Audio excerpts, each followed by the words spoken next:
Hi, and thanks for joining us on our journey to self-improvement. We are three teachers and moms who, like you, are interested in growth. We put our very different experiences together and we're challenged to find common threads of understanding that maybe you can use to better yourself too. My name is Jessica. I have experienced a long marriage, a great career in teaching, a beautiful journey in motherhood, and at the end of the day, I'm a master at putting myself last. Maybe you feel that way too. Part of my improvement journey is breaking bad habits. I have learned it is not just about discipline or willpower. Understanding the reason why you struggle is key to your success. Self-awareness is the first step in your commitment to yourself, which is often the hardest part. Let's dive into some psychology theories that may help get your journey started too.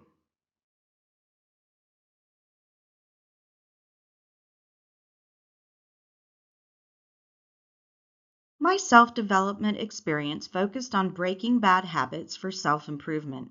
Certain weaknesses are more difficult to change, especially when using that negative behavior for stress relief. I learned to activate more effective positive self-talk after understanding the role that Bandura's social cognitive theory plays in behavior management.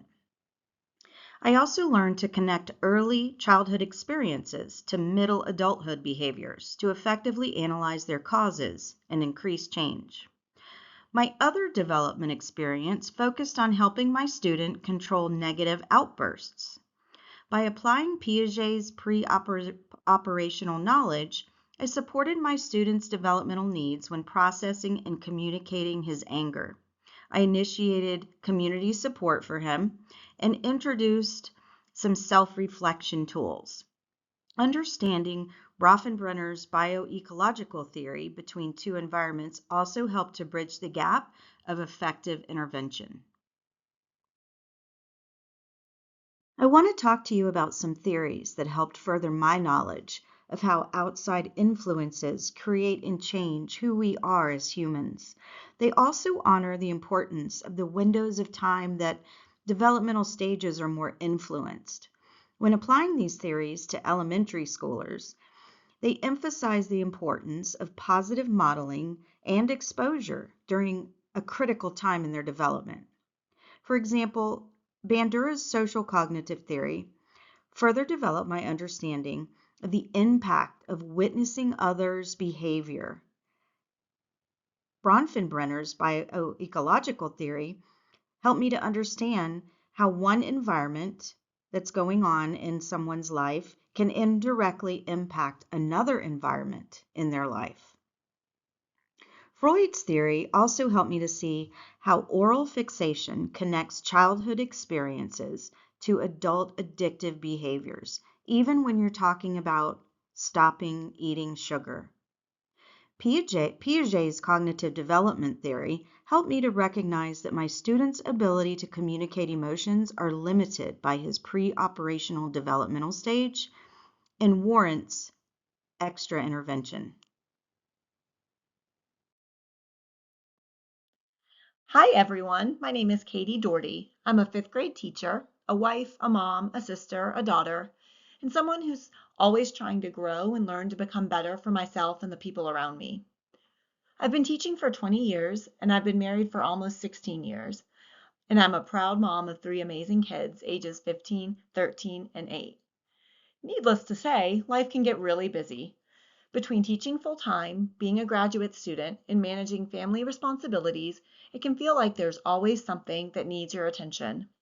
And in the middle of all that, it's really easy to forget about yourself. Recently, I've been dealing with anxiety and it started to affect my sleep.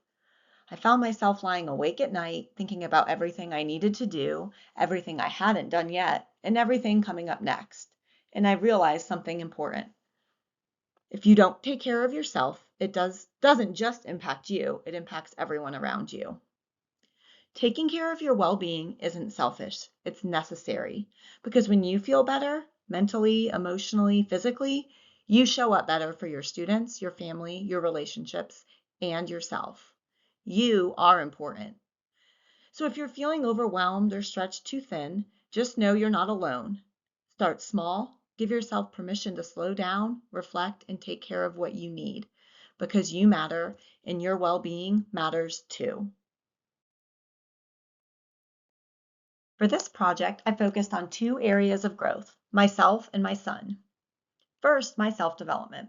I realized my daily stress and anxiety were getting really high, and it was starting to affect my sleep. And when your sleep is off, it impacts everything, your mood, your energy, and how you show up each day. That's when I knew I needed to make a change. Erickson's theory helped me understand that as adults, we're constantly balancing multiple roles, and when that balance feels off, it can lead to emotional strain. And Bronfenbrenner's theory helped me see that it's not just one responsibility, it's the combination of all of them interacting that creates the cumulative stress. The second part of my project focused on my son, who has been experiencing anxiety at bedtime and waking up during the night. At first, I tried quick fixes like reassurance, longer bedtime routines, or letting him sleep in my room, but those weren't long-term solutions. So I turned to theory. Piaget helped me understand that his fears are very real based on his developmental stage. Erickson reminded me that this is a time for building independence and confidence. And Ainsworth showed me the importance of being a secure base while still encouraging independence. This helped me shift from reacting in the moment to using more intentional, research-based strategies. And that's made a meaningful difference for both of us. This is where everything really started to come together for me, connecting these theories to real life.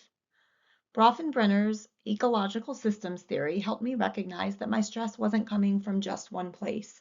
It was coming from multiple layers of responsibility, all interacting at once. And Erickson's psychosocial theory really resonated with me as an adult. It explains how trying to balance productivity, family, and responsibilities can lead to emotional strain when things feel out of balance.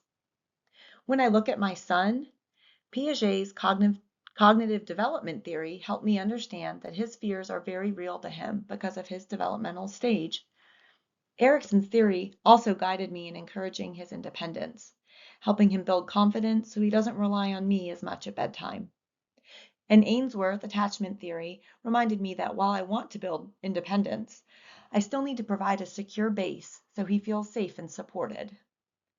Overall, these theories help me shift from reacting in the moment to being more intentional and using research-based strategies. By connecting what I've learned to real-life challenges, I've been able to support both my own well-being and my son's emotional development in a much more meaningful way. Hello, everyone. My name is Marissa Gaines. I am a fourth grade teacher. I've been teaching for 13 years. I've been married for 10 years. I have one son. I come from a family of teachers. My mom is a retired teacher. My sister, one of my brothers, and his wife are all teachers in my family. I am always learning something new. I taught myself how to juggle, I read romantasy almost exclusively, and I love to learn from others about their passions. Because I like to learn so much, I am hyper aware that there is so much that I don't know. Today, I want to talk to you about overcoming obstacles and building self-efficacy when doubting yourself, especially when it comes to your career and raising a family. We are all teachers and many of us are parents. It's common for us to feel self-doubt, like we aren't doing enough, or that we could be doing a better job. But I am here to tell you that you are doing a great job, and there are some things that you can do that will help you feel this way too. My self-development experience focused on building self-confidence. Many times I feel doubt in myself that I'm not doing a good enough job from how I parent, how I'm teaching, and sometimes even just adulting. I learned to reframe my negative thoughts using Bandura's theory of social learning with an emphasis on self-efficacy. I learned that our own perception of our work is often harsher than how others feel about us. If I feel like I can do something, I can. If I tell myself that I am fully capable of completing a task, I can. I also utilized stress management coping strategies that were both emotional focused and problem focused. When I was feeling stressed over doubting myself, I took time to pause and reflect. Oftentimes, simply taking the moment to stop and find the truth in the situation helped me to lower my stress and feel capable of the task at hand. While my assignment focused on my self-efficacy within my career, I learned that these strategies can also be applied to my personal life and parenting mindset. My other development experience focused on helping my son become a better friend. He's so sweet to me and he loves playing, but mostly with adults. By using Vygotsky's sociocultural theory and Piaget's cognitive stage theory, I supported my son's development and emotional needs when struggling to share. I provided scaffolded support. I gave alternate solutions when he struggled to share, or I stepped in to explain how the sharing should work. I also provided verbal recognition and praise when he did a job well done with sharing. These instances were few and far between at first, but have since gotten so much better. By implementing strategies to help him play and share better with his peers, I help him to create lasting and mutually respected friendships. Have you ever heard of the phrase, "you are your own worst critic"? Bandura's social learning theory helped me to see that many people often judge themselves harder internally than others do from the outside. Building self-efficacy helps shape a more positive mindset to believe in yourself in all areas of life. You can do exactly what you set your mind to. Pause to remind yourself that you have gotten through tough times before, so you can get through this task as well.